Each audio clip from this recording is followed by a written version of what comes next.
Le doy gracias a Dios por otra semana más que me permite llegar hasta sus hogares para estudiar su revelación. Y quisiera, hermanos, antes de seguir nuestro estudio de Filipenses, que abriéramos un poco la Biblia en Hechos capítulo 1. Y aunque no vamos a estudiar exhaustivamente este versículo, sí quiero que vean algunas cosas que son muy importantes para nuestro estudio en Filipenses. En el versículo 6 de Hechos 1 nos dice: entonces los que se habían reunido le preguntaron diciendo: Señor, ¿restaurarás el reino de Israel en este tiempo? Y para ponerlos en contexto, estamos hablando de la ascensión. Estaban reunidos ya los discípulos y Cristo estaba a punto de irse. Y lo que vemos aquí es que ellos estaban preguntándole a Jesús sobre el reino, pero ese verbo en griego da la idea que estaban constantemente preguntándole a Jesús por la restauración del reino a Israel. Es muy interesante porque ellos ya habían visto a Jesús resucitado y la pregunta que hacían constantemente es sobre el reino, la restauración del reino a Israel. Pero, ¿qué clase de reino es la que estaban hablando ellos, o en qué reino estaban pensando? A veces algunos comentaristas o algunos predicadores cristianos hablan sobre el reino que se muestra en la iglesia institucional o el reino en el creyente, y ninguno de esos reinos estaba en la mente de los discípulos. Ellos estaban pensando en un reino físico que Dios le prometió a Abraham en Génesis 15, en el pacto abrahámico. Ahí se demuestra que la descendencia, los hijos de Abraham, los que tienen sangre de Abraham, iban a tener un territorio. Y también en 1 de Samuel 7, Dios le promete a David, con el pacto davídico, que uno de sus descendientes iba a tener un reino que iba a durar para siempre. Entonces, eso es lo que los discípulos tienen en la mente cuando le están preguntando a Jesús sobre el reino a Israel y en ese tiempo. Veamos un poco de la respuesta que el Señor les dio. Versículo 7. Y les dijo: no os toca saber a vosotros los tiempos o las sazones que el Padre puso en su sola potestad. Tiempo y sazón son dos palabras que son cronos y kairos, que el primero es un tiempo largo e indefinido y el otro es un tiempo corto definido. Es muy importante porque cronos inclusive se puede decir, traducir como época o era. Entonces les estaría diciendo: no les toca saber ni la era ni el tiempo corto definido. Esto es porque muchas veces hay hermanos que dicen que el día y la hora nadie lo sabe, pero el año sí se puede saber. Y realmente aquí le está diciendo Jesús que no van a saber ni siquiera en lo general ni en lo particular. Y el verbo puso que habla es un verbo que el tiempo, según A.T. Robertson, está enfatizando la soberanía del Padre de guardarse esas cosas para sí mismo. Y nos da una gentil invitación a nuestros contemporáneos a poner límites a su curiosidad. Entonces, esta negación deja fuera todas las especulaciones, pero en su sola potestad nota la libertad que Dios tiene en su soberanía de actuar, pues a él no le plugo revelar tal cosa. Ahora veamos lo que sigue, pero es muy importante que aunque no le estoy diciendo cuándo va a restaurar el reino, que ellos no van a saber el tiempo, no les niega que va a restaurar el reino a Israel, porque Dios siempre cumple sus promesas. Y veamos el versículo 8. Pero recibiréis poder cuando haya venido sobre vosotros el Espíritu Santo, y me seréis testigos en Jerusalén, en toda Judea, en Samaria y hasta lo último de la tierra. Veamos esto, recibirán poder. Pero aquí esta promesa que Jesús les está dando a sus discípulos no es el poder político y económico que ellos esperaban con el reino, sino este poder que van a recibir los discípulos en el capítulo 1, que es una promesa, son capacidades que Dios les va a dar. Y son capacidades que Dios da para hacer lo que Él manda. Cuando haya venido es al mismo tiempo que llegue el Espíritu Santo, que no había llegado en ese entonces. En el capítulo 2 se ve cómo es de que llega el Espíritu Santo y reciben ese poder. Pero el poder que sirve para ser testigos. Y dice que van a ser testigos en Jerusalén, en toda Judea, en Samaria y hasta lo último de la tierra. Ahora bien, en el libro de Hechos vemos cómo es de que esto se va desarrollando. Comienza en Jerusalén en el capítulo 2 y se extiende en Judea hasta el 8. En el 8 sigue Samaria y comienza lo último de la tierra en el capítulo 10, cuando llegan a los gentiles. Esto es muy importante, hermanos, porque aunque no todos quizá podamos viajar y ser misioneros, sí podemos ser testigos donde estemos. Vean, Jacobo, el apóstol, no llegó a Roma como Pablo lo hizo, pero aún así fue testigo donde él pudo hacerlo. Entonces, veamos qué es ser testigos, que es lo que yo quiero que vean. Es una orden muy importante y esta palabra es muy importante también tenerla en la mente y conocer el concepto.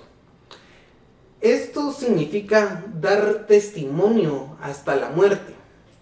Es usada muchas veces en un sentido legal e histórico y denota que alguien puede certificar lo que ha visto, lo que ha escuchado y lo que conoce. Entonces, usted puede testificar, certificar hasta la muerte, dando testimonio acerca de Cristo. Eso es lo que tenemos aquí. Y es algo que se manda a todos cristianos a ser testigos de Cristo. Para terminar esta introducción, veamos el versículo 11, que me gustaría cerrar con algo importante. Cuando Jesús se fue, habían unos ángeles que llegaron, que les dijeron a los discípulos: varones galileos, ¿por qué estáis mirando al cielo? Este mismo Jesús que ha sido tomado de vosotros al cielo, así vendrá como le habéis visto ir al cielo. Cristo viene otra vez, hermanos, y viene a restaurar el reino a Israel. Entonces podemos actuar sabiendo que Dios, si promete algo, lo cumple. y nosotros debemos actuar sabiendo que Él cumple lo que Él nos manda hacer, que es ser testigos. Entonces, hermanos, seamos testigos. Y esto me lleva a un estudio que hizo una encuestadora hace pocos años, un estudio sobre el evangelismo. Esto no es bíblico, pero sí refleja mucho la sociedad que estamos viviendo, y espero yo que, aunque la sociedad cristiana o que se denomina cristiana esté así, nosotros no seamos igual que esto que estamos viendo en la sociedad cristiana. Un estudio del evangelismo reveló que menores de 40 años, personas que tienen 40 años o menos y que tienen puestos de liderazgo o muestran una fe fuerte, no comparten el evangelio por presión social, debido a que no quieren invadir el espacio personal de otras personas y ven el evangelismo como algo políticamente incorrecto. Ahora bien, ¿por qué se da esto? Es políticamente incorrecto o no querer invadir el espacio personal de otro y compartir nuestra religión, el hecho de ser testigos con otras personas por no querer molestarlos. Ahora, nosotros en esta sociedad todavía tenemos la libertad de compartir y hablar con otras personas acerca de Cristo. Cuando digo tenemos la libertad es porque no hay leyes que estén prohibiendo compartir, hablarles de Cristo a otras personas. Sin embargo, no lo hacemos no porque sea ilegal, sino porque tenemos una presión social y nos han metido en la mente a través de diferentes medios de que debemos vivir y dejar de vivir. No hablar de religión ni de política porque eso no es nada edificante y es poco tolerante con otras religiones. Yo no veo que aquí Jesús les haya mandado a sus discípulos a no ser testigos para dejar en paz a las personas y ser tolerantes con otra religión. Tenemos que ser testigos ahorita que podemos. En el mundo hay países donde no podemos ir a predicar el evangelio. Entonces, esto es muy importante porque fueron encuestadas personas que son líderes o que demuestran una fe fuerte. ¿Cómo estarán las personas que no tienen esa fe fuerte o ese compromiso con el cristianismo? ¿Será que comparten? ¿Y será que usted se siente presionado de no compartir el evangelio porque no quiere invadir el espacio o molestar a otras personas, o es políticamente incorrecto en una sociedad que cada quien hace lo que quiere y es bueno para todos, y decir el cristianismo es una verdad absoluta? Espero que no, hermanos, y si es así, los invito a que tomen mucho valor y pídanle a Dios de que puedan ser testigos de Él. Y con esta introducción que quizás se me ha alargado un poco, los invito a orar para entrar a nuestro pasaje en Filipenses. Señor, alabamos y bendecimos tu nombre porque tú eres el dueño de nuestras vidas. Tú nos cuidas, Señor, y nos guías para nuestro propio bien, y conforme a tu voluntad, Señor, nos permites crecer en cada cosa, Señor. Tú nos has cuidado desde el día que nacimos hasta el día de hoy, y te pedimos, Señor, que podamos ser testigos fervientes de ti, Señor, que tú nos ayudes a la obra evangelista. Señor, Te pedimos esto y que tú en este momento que vamos a estudiar tu palabra, lo que tú nos has revelado que es tu voluntad, nos ilumines y nos hagas comprender y nos hagas obedecer también de las lecciones que podamos encontrar en las Escrituras, Señor. Te pedimos esto y te pedimos también que nos hagas ser mejores hijos tuyos. Amén. Bueno, les pido, hermanos, que abran su Biblia en Filipenses capítulo 1. Vamos a estudiar el versículo del 12 al 18. Aquí vamos a observar aflicciones en el Evangelio, pero vamos a observar el gozo que tiene Pablo pese a las aflicciones que hay en el Evangelio. Y es que hay dos tipos de aflicciones. Hay aflicciones externas e internas. Externas porque el medio donde estaba Pablo era hostil contra el Evangelio, pero también hay aflicciones internas porque los mismos creyentes le causan cierto tipo de aflicción. Aún así, Pablo va a determinar que independientemente de las aflicciones que sufra él, el Evangelio avanza y eso le provoca gozo. Primero, si se recuerdan, estuvimos estudiando en los versículos del 1 al 11 una introducción, un saludo que Pablo les da.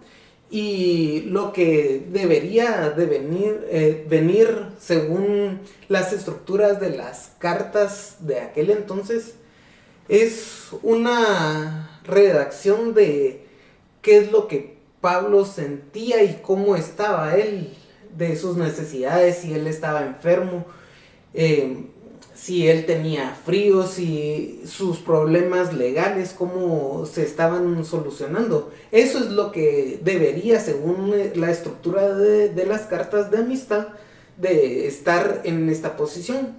Pero Pablo sigue rompiendo esa estructura y aunque les da cómo se encuentra él a los filipenses, les da un reporte de cómo ha avanzado el Evangelio. Y eso es muy importante porque él no se pone en primer lugar, sino pone un reporte del Evangelio y lo importante que es para él en este punto. Entonces, veamos el versículo 12. Quiero que sepáis, hermanos, que las cosas que me han sucedido han redundado más bien para el progreso del Evangelio. Los filipenses estaban a la expectativa de qué es lo que había sucedido con Pablo y cómo se estaba desarrollando. Pero, como les digo, aunque Pablo tenía necesidades, las pone en un segundo plano.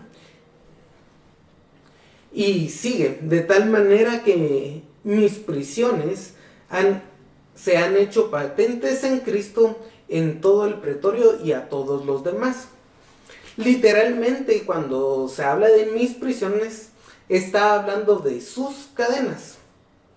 Y el hecho de que él hable de las cadenas es porque él estaba generalmente encadenado a un guardia durante turnos de 4 horas.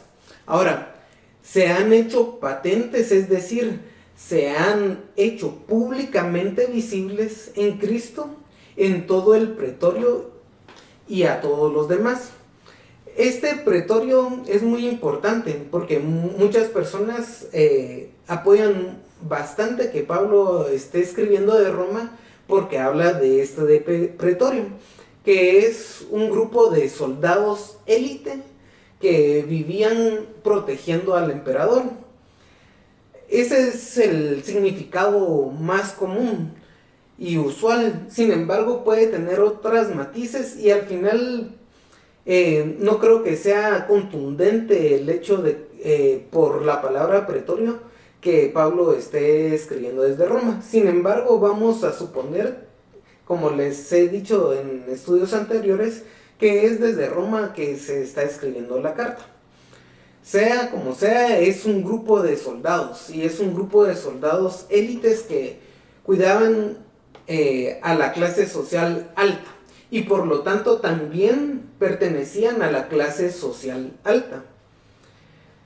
Vean que a pesar de las situaciones adversas, Pablo se encuentra haciendo público y su prisión en Cristo, y el hecho de que pueda llegar a este grupo de soldados en el Pretorium implica que es esta cárcel o este arresto domiciliario que él tenía le hizo servir para que llegar a una clase social que es de una élite donde no todos tenían acceso. Yo sé que si ustedes van al Ministerio de la Defensa o no sé, donde está la élite del ejército, y piden una entrevista con la clase militar alta de su país, no los van a dejar entrar fácilmente, y también en Roma no era así. Pero el hecho de que Pablo haya apelado al César implicó y ayudó a que él pudiera predicar incluso a esta clase militar alta.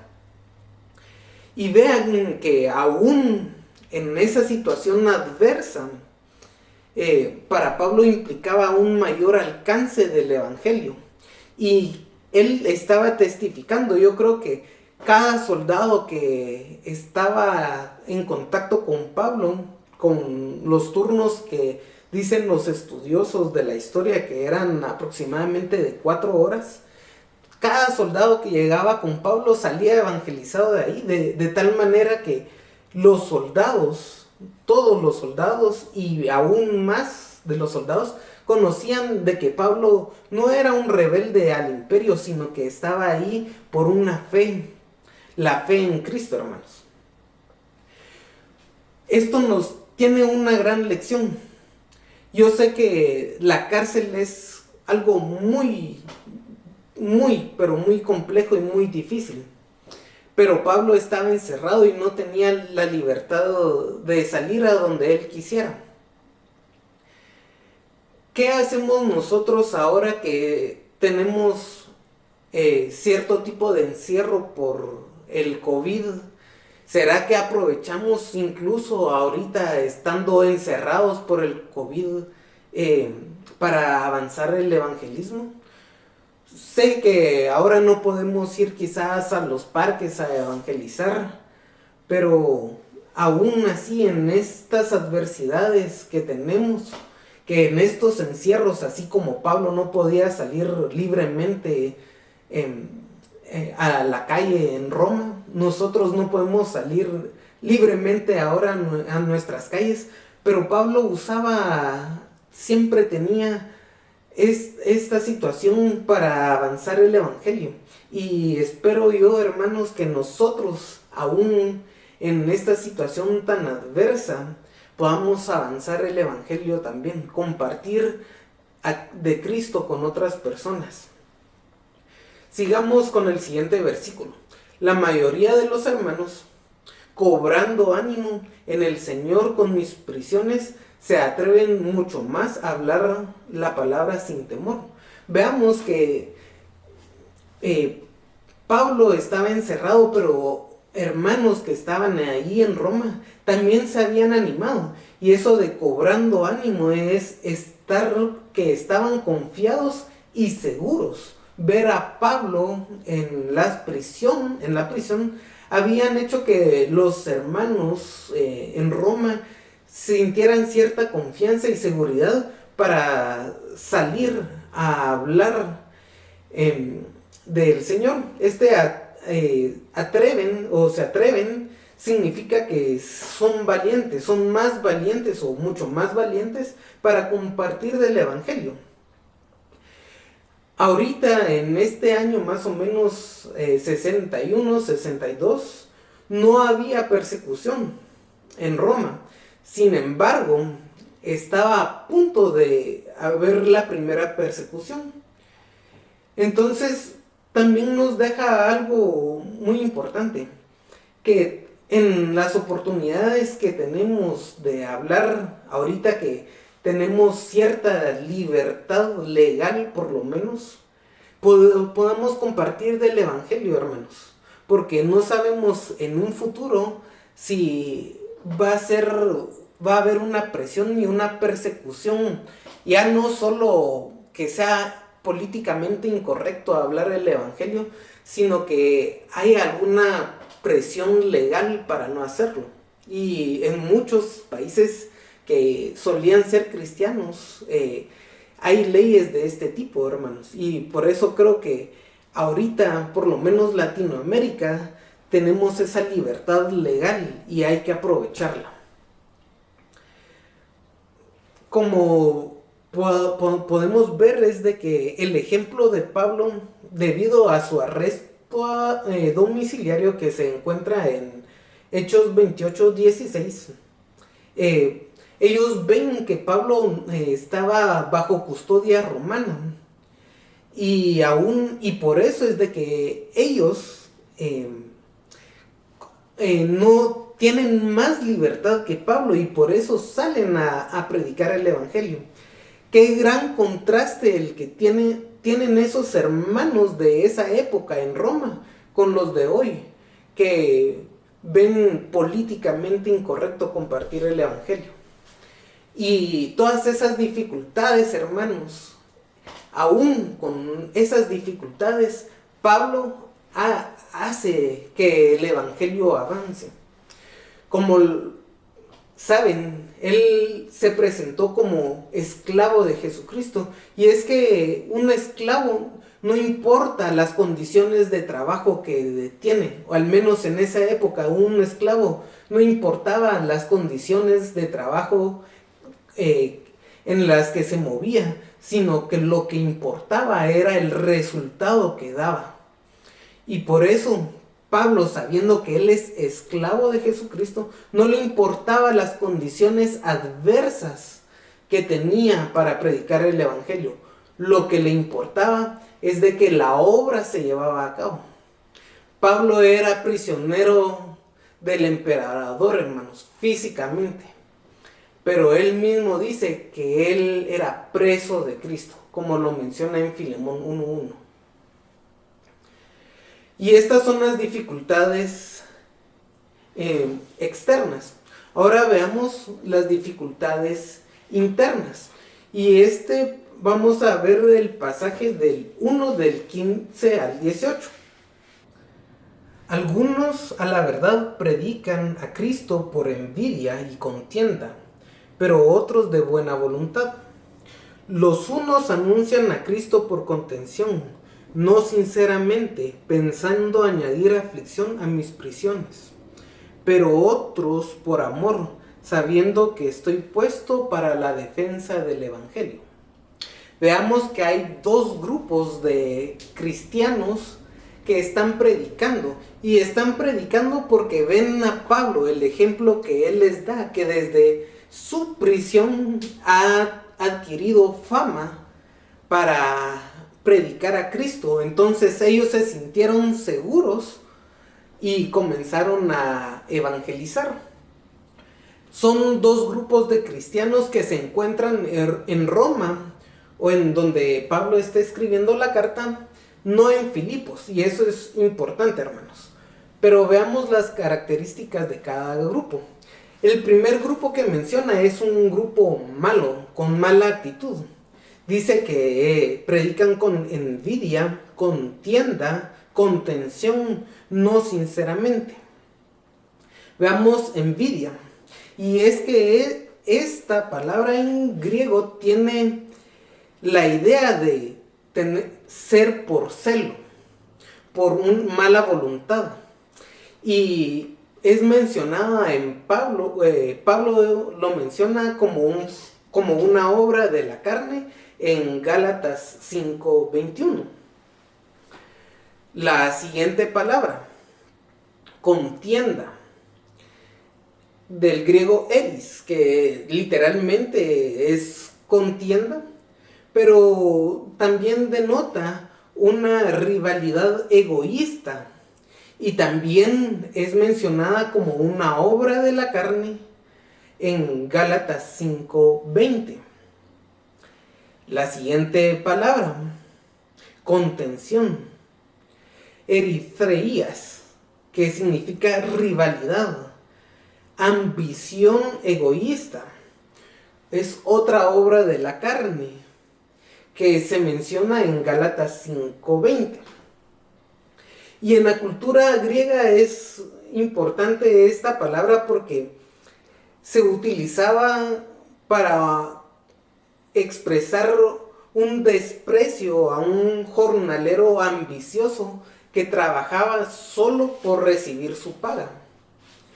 Es similar a lo que hace una prostituta, hermanos.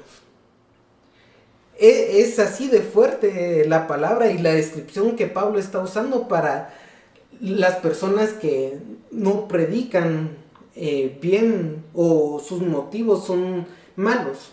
Y no sinceramente implica no con motivos puros. Y es una palabra que solo se utiliza aquí en todo el Nuevo Testamento.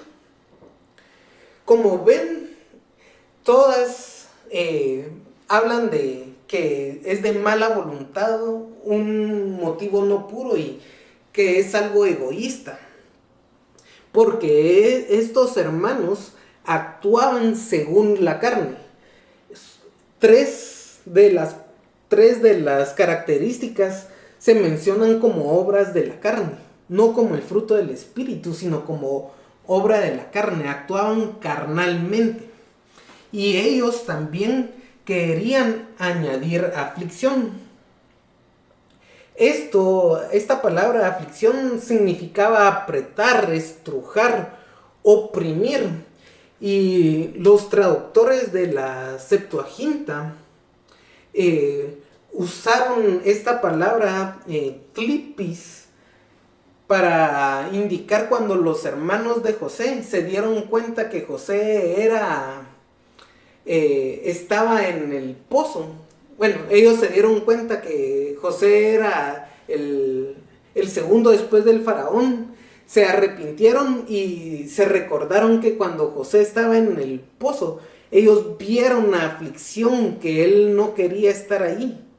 Como se ve en Génesis 46:21.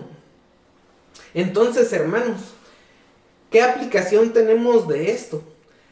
Las cosas que hacemos para el Señor no lo hagamos por una contienda, una rivalidad. Vean que Pablo habla que estos son como jornaleros ambiciosos que solo trabajan por una paga y una paga egoísta. No lo hacen con amor para darle gloria a Dios, sino para recibir ellos una gloria o una fama. Y no debemos de ser así nosotros. Y por el otro lado está el grupo bueno, que se dice que es de buena voluntad. Y la palabra eudoqueo significa una disposición agradable, una satisfacción. Trabajan satisfactoriamente. También es utilizada por los traductores de la Septuaginta para describir que los sacrificios del Levítico eran aceptados, que Dios se satisface con los sacrificios del Levítico. Esa es la idea. Y esta buena voluntad es algo agradable, algo satisfactorio. Ese es el tipo de trabajo que debemos de hacer en la iglesia. Pero vea otra cualidad. Dice que lo hacen con amor. Y la palabra es ágape. Es el fruto del Espíritu.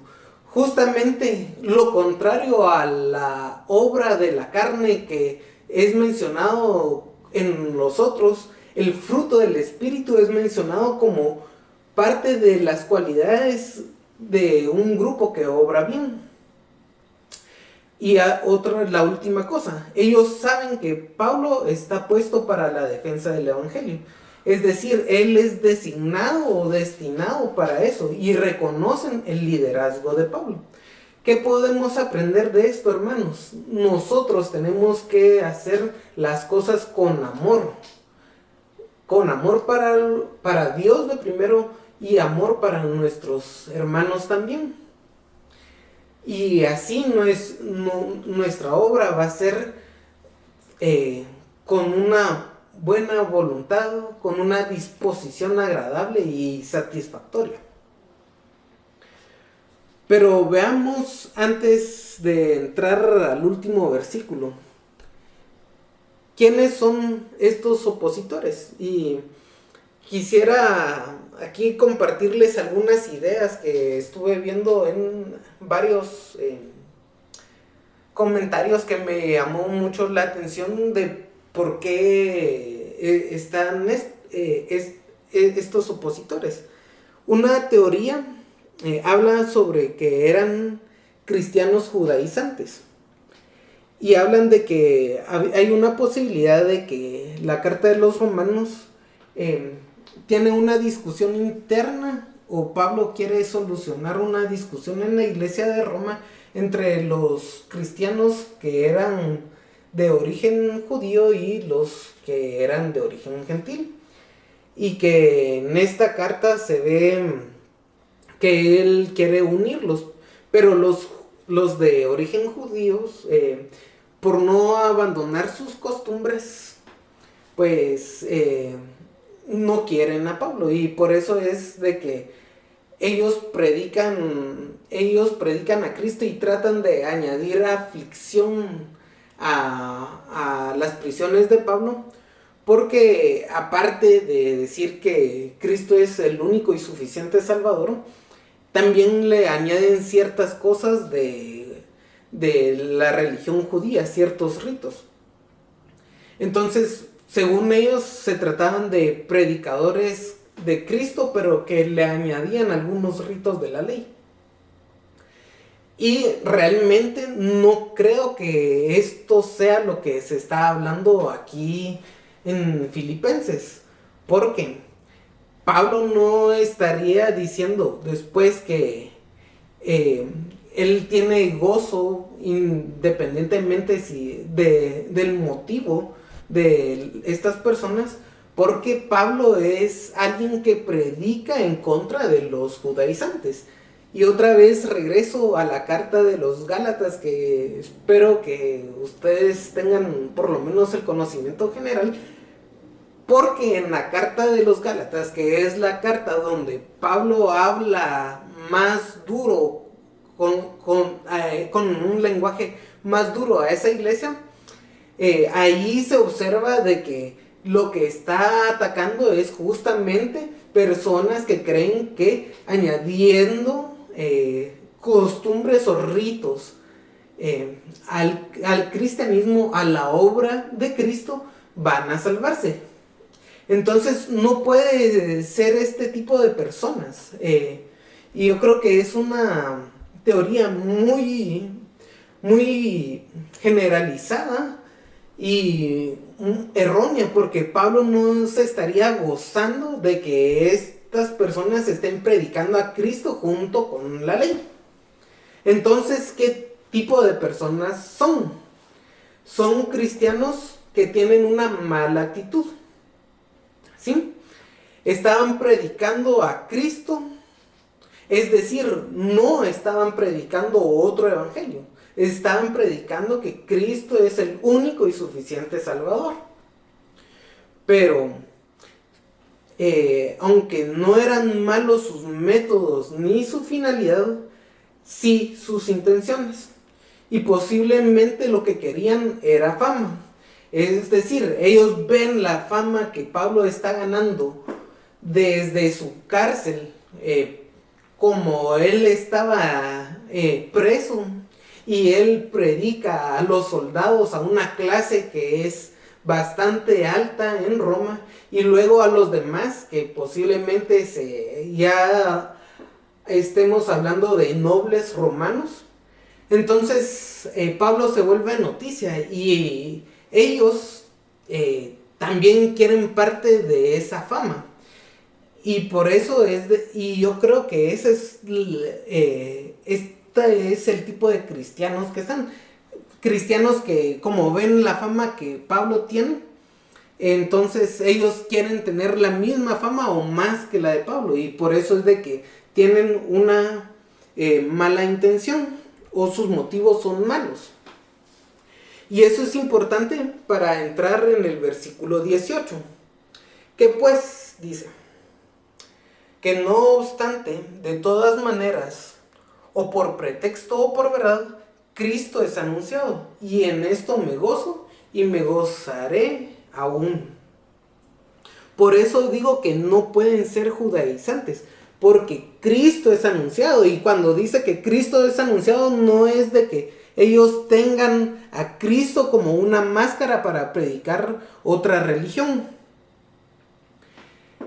sino que ellos, los que están predicando el verdadero evangelio. Muchas veces en este versículo se utiliza para decir que, por ejemplo, hay algunos televangelistas que están hablando de Cristo, aunque realmente estén adorando a Mamón, el dios del dinero.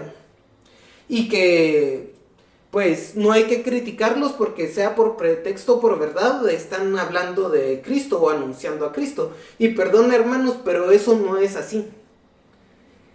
Ellos están usando a Cristo como máscara para predicar el dinero. Entonces no nos podemos regocijar en la prédica de alguien que no predica a Cristo como único y suficiente Salvador, como el Señor que es, sino que están predicando otro evangelio. Y por eso es importante ver que no puede ser ni judaizantes ni ninguna otra secta. Estos eran hermanos que predicaban el verdadero evangelio con motivaciones malas. No nos podemos alegrar de que Cristo es anunciado con Buda o con Mahoma, como ahora están de que todas las religiones pues es algo moral. De eso no nos podemos alegrar. No nos podemos alegrar de personas que predican a Cristo, pero hay que guardar el sábado para salvarse. Por eso digo que nosotros tenemos que ser testigos. Tenemos que ser alguien que certifica las cosas hasta la muerte. No podemos aflojar porque está la palabra Cristo, aunque estén predicando a otras personas, hermanos. Pero es muy interesante de que habla que pues, no obstante, de todas maneras, o por pretexto o por verdad, Cristo es anunciado, y en esto me gozo y me gozaré aún. ¿Qué implica este pasaje? Dice, básicamente está diciendo, no me importan las motivaciones de las personas, sino que me importa de que Cristo es anunciado, que el evangelio progrese. Ahora bien,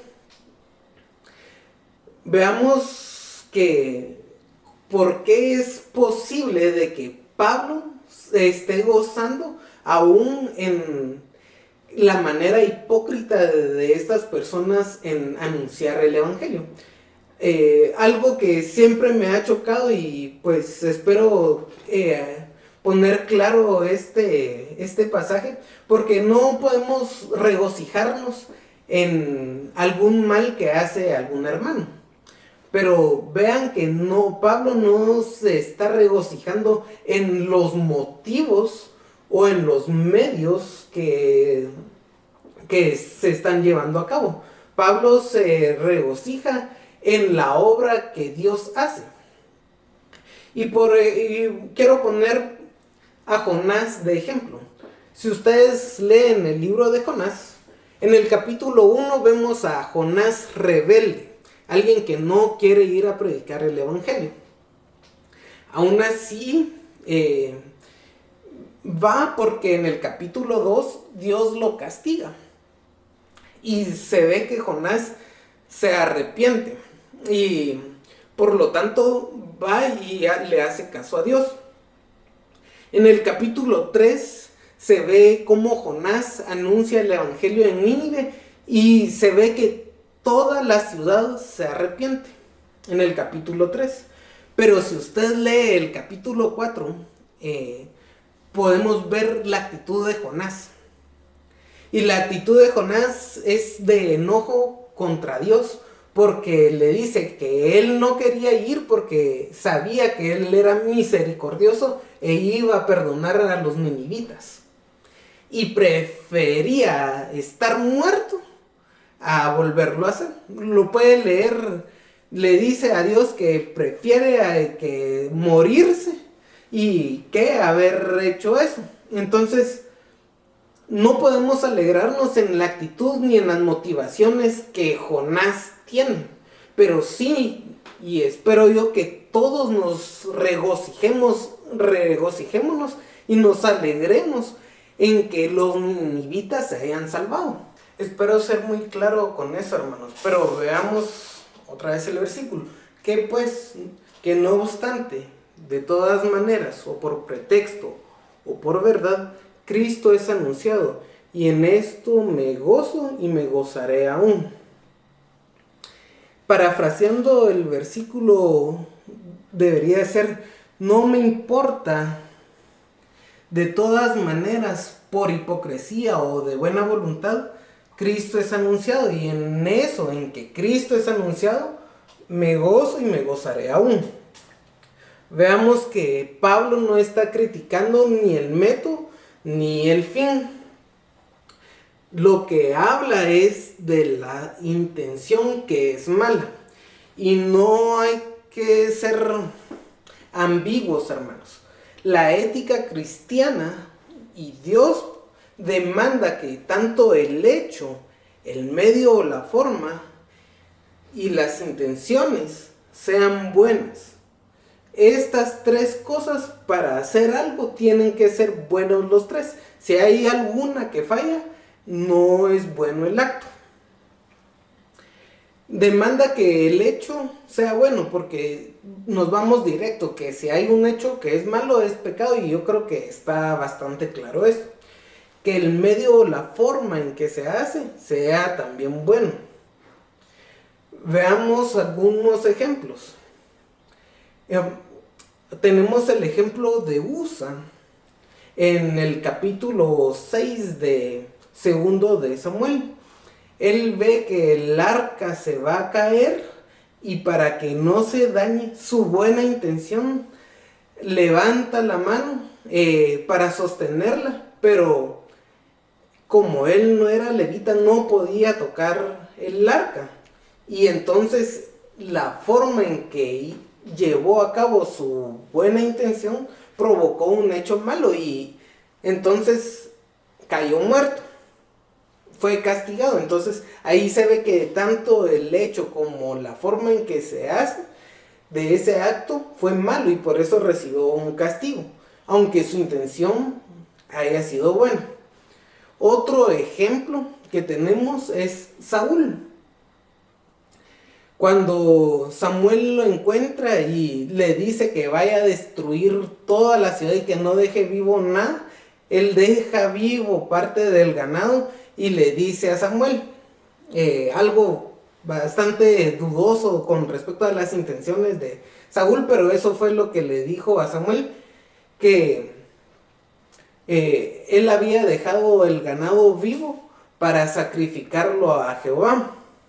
Entonces, el hecho, el fin que quería hacer, que era un sacrificio, era bueno. Las intenciones, aunque dudosas por venir de Saúl, lo que dice es de que sus intenciones eran hacer un sacrificio, las cuales son buenas. Y la forma en que lo hace, que fue desobedecer lo que Samuel le había dicho, eso es malo y por eso Dios también lo castiga. Entonces, esas son tres cosas que tenemos que tener: el hecho, el medio y la forma y las intenciones. ¿Cuál es la buena intención? ¿Cómo es un buen motivo? Como lo habíamos visto, todo el conocimiento de las escrituras lo que tienen que hacer es motivarnos o llevarnos a hacer cosas para la gloria de Dios. Si hay otro motivo que no sea la gloria de Dios en nuestros actos, ese acto es un hecho reprobable. Por eso los ateos, como les dije en el estudio anterior, no pueden llevar un acto agradable a Dios porque no es hecho, su motivo no es la gloria de Dios, no es hecho para la gloria de Dios. Lo que los movió fue algún acto carnal, pero no la gloria de Dios. Aún así, Dios usa todo para su propósito. Yo creo que por eso es de que Pablo se regocija aún con los motivos malos, porque aunque los motivos sean malos, Dios está usando eso para su propósito. Y veamos otro gran ejemplo, lo que le dice José a sus hermanos: vosotros pensasteis mal contra mí, mas Dios encaminó todo a bien para hacer de lo que vemos hoy, para mantener en vida a mucho pueblo. Génesis 50:20. ¿Qué es este pasaje? Es un pasaje hermoso que yo también espero que lo subrayen en su Biblia y se lo memoricen, porque está hablando que ellos pensaron un mal contra José, pero Dios lo encaminó para bien, a bien, para hacer el propósito y la voluntad que Dios tenía pensado para el pueblo de Israel. Entonces, cuando Pablo dice que de todas formas me regocijo, vean que primero se puede regocijar porque Cristo es anunciado y el evangelio avanza. Entonces no se regocija en las cosas que pasan y los motivos de las personas, sino que se regocija en que Dios está usando cualquier cosa, o se regocija en la obra de Dios. En eso se regocija Pablo, no en que las personas estén haciendo un mal o con una mal motivación, sino que se regocija en que Dios obra. Entonces, hermanos, este pasaje nos deja unas grandes enseñanzas. Primero, veamos que pese a todas las dificultades que tenemos, ya sean externas o internas, nosotros tenemos que hacer avanzar el evangelio. Vivimos en una sociedad donde se ve mal visto esto porque no deja vivir al otro en paz y reta a las personas a ver que la verdad del cristianismo es absoluta y no relativa como a las personas les gusta vivir el día de hoy. Y nosotros tenemos que ser como dice la Biblia que seamos, hermanos, que aún en medio de esta sociedad que nos va a odiar por compartir nuestra fe, lo tenemos que hacer. Eso es un gran reto y espero que ustedes en esta semana puedan meditar y pensar, pedirle mucho a Dios.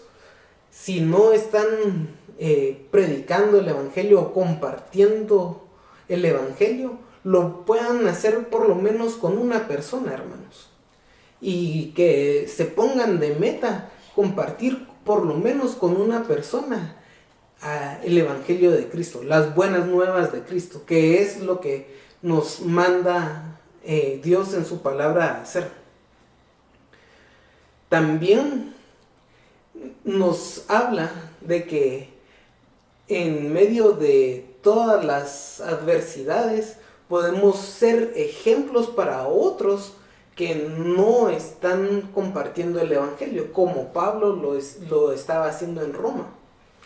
Y nos habla mucho de cuáles son nuestros motivos para servir a Cristo.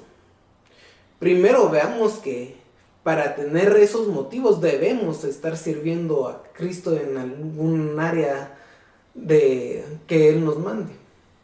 Y eso es un gran reto si usted no está sirviendo a Cristo ya sea en su iglesia o en cualquier área. No tiene que ser en una iglesia física, sino en cualquier área, puede ser del evangelismo, enseñanza, en oración, pero usted tiene que estar sirviendo, hermanos. Y si lo está haciendo, lo tiene que hacer con un buen motivo. Ese motivo es para gloria y alabanza de Dios. Hermanos, no trabajemos bajo las obras de la carne, sino trabajemos dando con el fruto del Espíritu. Y así, hermanos, nos regocijamos aún por ese gran reto que tenemos de ir madurando cada vez más en la palabra de Dios. Los invito a orar, hermanos. Señor, te damos gracias por este momento que hemos tenido de meditar en tu palabra, en la revelación, Señor, que tú nos has dejado. Señor, sabemos que tú eres el Señor de la historia y que tú controlas qué es lo que nos pasa a cada uno de nosotros. Sabemos que estos momentos son de adversidad y que la sociedad secular se ha endurecido a tal punto que es difícil, Señor, compartir el Evangelio aún en sociedades que tradicionalmente eran cristianas. Te pedimos, Señor, que tú nos ilumines y nos des la oportunidad de tener a alguien a quien compartir el Evangelio y así poder, Señor, llevar a cabo la obra que tú nos has dejado. Señor, te pedimos que este conocimiento que hemos podido aprender en tus escrituras lo podamos llevar a cabo y que tú, Señor, eres el que nos fortaleces para ser tus testigos, tus mártires, Señor. Te pedimos que nos bendigas y que bendigas a cada hermano que se encuentra en sus hogares. Te alabamos, Señor, y sabemos que tú obras para bien de tus hijos, Señor. Tú eres el dueño de la historia, el soberano, y que la guías hacia tus propósitos, Señor. Te bendecimos y pedimos que nos guíes y nos cuides estas semanas. Esto en el nombre del Señor Jesús. Amén.